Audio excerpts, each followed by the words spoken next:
السلام علیکم دوستو، ایک غلام کی سچی فرما برداری کی واقعہ۔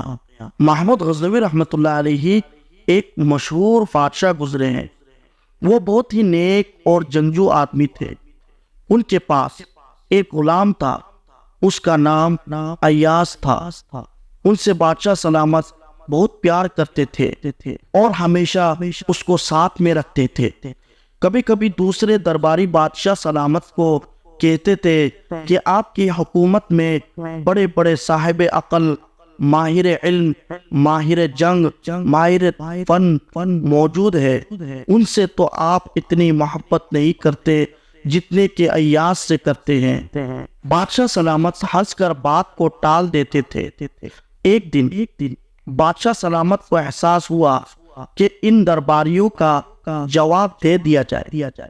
یہ سوچ کر وزیر سے کہا کہ فلاں نمبر کا موتی خزانے سے منگا لو۔ موتی لایا گیا اور بادشاہ کے ہاتھ میں دے دیا گیا۔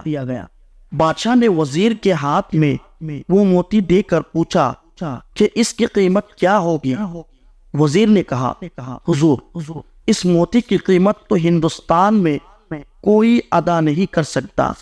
بادشاہ نے وزیر سے کہا، میں کہتا ہوں کہ اس موتی کو توڑ ڈالو۔ یہ سن کر وزیر نے کہا، حضور، اتنی بڑی قیمت کا موتی توڑنے سے کیا فائدہ ہوگا؟ لہٰذا وزیر نے اس موتی کو اپنے ہاتھ سے نہیں توڑا اور بادشاہ کے ہاتھ میں واپس کر دیا۔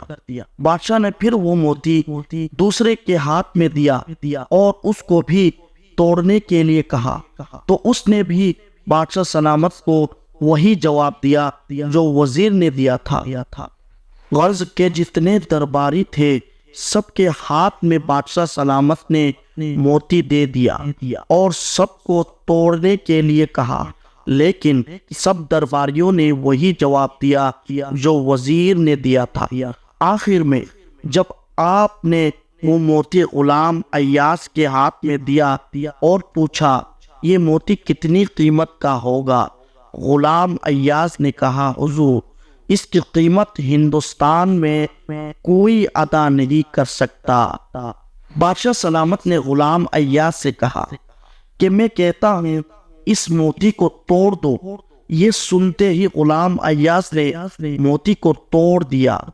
بادشاہ نے کہا، اے ایاز، اتنے درباریوں میں سے کسی نے بھی میرے کہنے سے موتی کو نہیں توڑا اور تو نے سوچا نہ سمجھا اور کہنے کے ساتھ ہی اتنی قیمتی موتی کو فوراً توڑ دیا۔ ایاز نے کہا، حضور، یہ تو مجھے معلوم تھا کہ یہ موتی بہت ہی قیمت کا ہے، لیکن میرے نزدیک اس موتی کی قیمت سے زیادہ آپ کے حکم کی قیمت تھی، اس لیے میں نے توڑ دیا۔ ایاز کا جواب سن کر سب درباری لوگ شرمندہ ہو گئے اور ان کے سوال کا جواب مل گیا۔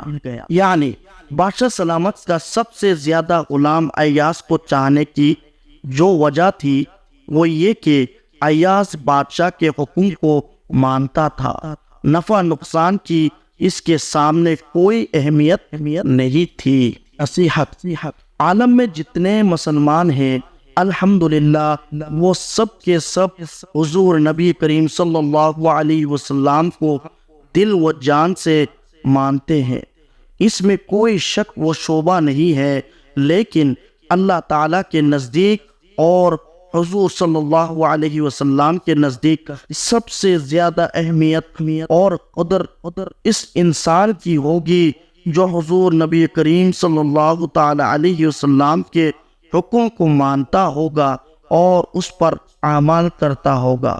دوستو، ایسی نئی واقعات لانے کے لیے ہمیں اور بھی سپورٹ کرے۔ السلام علیکم۔